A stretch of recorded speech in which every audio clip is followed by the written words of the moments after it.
Hello friends, good morning. स्वागत है आप सभी का हमारे YouTube channel GK GS daily news में। आज हम पढ़ने वाले सामान्य ज्ञान, वो भी पृथ्वी से संबंधित सामान्य ज्ञान। तो चलते हैं हम अपने क्वेश्चन पर। पृथ्वी अपने अक्ष पर कितना झुकी है? तो पृथ्वी अपने अक्ष पर 23.30 डिग्री पर झुकी है। सौरमंडल का एकमात्र ग्रह जिस पर जीवन है, तो सौरमंडल का एकमात्र ग्रह पृथ्वी है जिस पर जीवन है। सौरमंडल के बड़े सौरमंडल के बड़े ग्रहों में पृथ्वी का कौन सा स्थान है? तो सौरमंडल के बड़े ग्रहों में पृथ्वी का 5वां स्थान है। पृथ्वी का विषुवतीय व्यास कितना है? तो पृथ्वी का विषुवतीय व्यास 12,756 किलोमीटर है। इसी तरह इसका ध्रुवीय व्यास 12,714 किलोमीटर है। पृथ्वी अपने अक्ष पर किस दिशा में घूमती है? तो पृथ्वी अपने अक्ष पर पूरब से पश्चिम से पूर्व दिशा में घूमती है। पृथ्वी अपनी धुरी का चक्कर किस रफ्तार से और कितने समय में पूरा करती है? तो पृथ्वी अपने धुरी का चक्कर 1610 किलोमीटर प्रति घंटे की चाल से 23 घंटे 56 मिनट 4 सेकंड में पूरा करती है।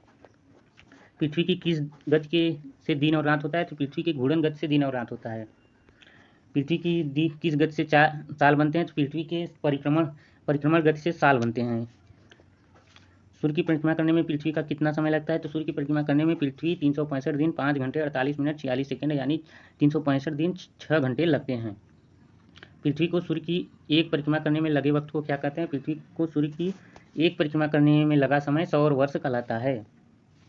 प्रत्येक सौर वर्ष या कैलेंडर वर्ष में कितना समय बढ़ जाता है? तो प्रत्येक वर्ष या कैलेंडर वर्ष में 6 घंटे का समय बढ़ जाता है। आकार और बनावट की दृष्टि से पृथ्वी किस ग्रह के समान है? आकार और बनावट की दृष्टि से पृथ्वी शुक्र ग्रह के समान है।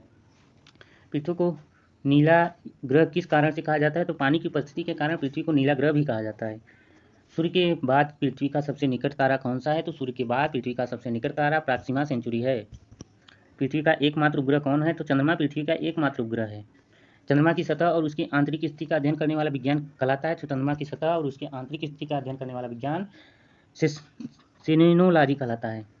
चंद्रमा पर धूल के मैदान को क्या कहते हैं? चंद्रमा के पर धूल के मैदान को शांति सागर कहते हैं। जीवाश्म ग्रह किसे कहा जाता है? तो जीवाश्म ग्रह चंद्रमा को कहा जाता है। चंद्रमा किसकी रोशनी से चमकता है? तो चंद्रमा खुद की रोशनी से नहीं चमकता है, बल्कि सूर्य की रोशनी से चमकता है। समुद्र में उठने वाले ज्वार भाटा की वजह क्या है? तो समुद्र में उठने वाले ज्वार भाटा की वजह अपेक्षित सौर एवं चंद्रमा की शक्तियों का अनुपात 11/5 होना है। चंद्रमा पर पाए जाने वाले चट्टानों में किस धातु की मात्रा सबसे अधिक है? चंद्रमा पर पाए जाने वाली धातु की चट्टानों में टाइटेनियम की मात्रा सबसे अधिक पाई जाती है। पृथ्वी से चंद्रमा का कितना प्रतिशत भाग दिखाई देता है? तो पृथ्वी से चंद्रमा का 57% भाग दिखाई देता है। चंद्रमा धरती की परिक्रमण एवं घूर्णन कितने दिनों में करता है? तो चंद्रमा धरती की परिक्रमण एवं घूर्णन 27 दिन 8 घंटे में करता है।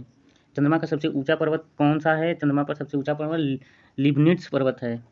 चंद्रमा पर सबसे पहले पहुंचने वाले अंतरिक्ष यात्री कौन है? तो चंद्रमा पर सबसे पहले पहुंचने वाले अंतरिक्ष यात्री नील आर्मस्ट्रांग एवं सर एडविन एल्ड्रिन है। चंद्रमा पर अंतरिक्ष यात्रियों ने पहुंचने में सफलता कब पाई? तो चंद्रमा पर 21 जुलाई 1969 ईस्वी को यात्रियों ने पहुंचने पर सफलता पाई। चंद्रमा पर पहली बार पहुंचने वाले अंतरिक्ष यात्री किस यान से गए थे? तो चंद्रमा पर पहली बार पहुंचने के लिए चंद्रमा पर पहली बार पहुंचने वाले अंतरिक्ष यात्री अपोलो 11 यान से गए थे। प्रकाश चक्र क्या है?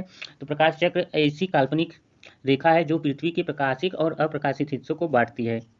प्रकाश के पृथ्वी के परिभ्रमण की दिशा क्या है? पृथ्वी के परिभ्रमण की दिशा पश्चिम से पूर्व की ओर है। जिस कारण से पृथ्वी सूर्य की परिक्रमा करती है उसे क्या कहते हैं? तो जिस कक्षा में पृथ्वी सूर्य की परिक्रमा करती है उसे क्या कहते हैं? तो उसे दीर्घवृत्तीय कक्षा कहते हैं। एप्साइड रेखा क्या है? अपसौरिक और अपसौरिक को मिलाने वाली काल्पनिक रेखा सूर्य के केंद्र से गुजरती है, जिसे एप्साइड रेखा कहते हैं। अपसौरिक क्या है? तो 3 जनवरी को सूर्य और पृथ्वी के बीच की दूरी कम हो जाती है, जिसे अपसौरिक कहते हैं। अपसौरिक क्या है? जुलाई को पृथ्वी सूर्य से कुछ दूर चली जाती है, इसे अपसौरिक कहते हैं। अक्षांश क्या है?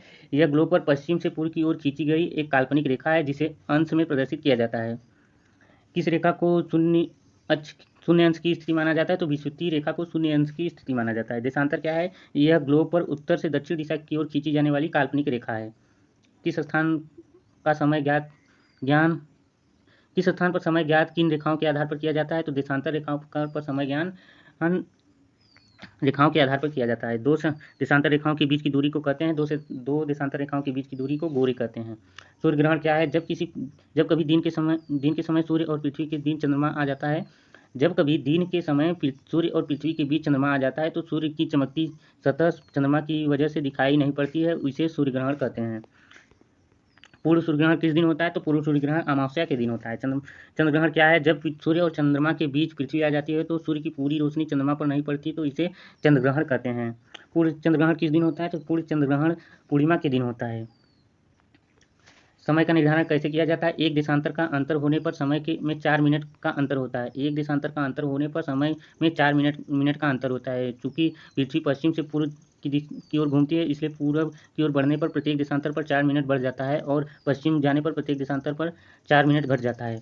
अंतर्राष्ट्रीय तिथि रेखा क्या है? तो 180 डिग्री देशांतर को अंतर्राष्ट्रीय तिथि रेखा कहते हैं। Thank you.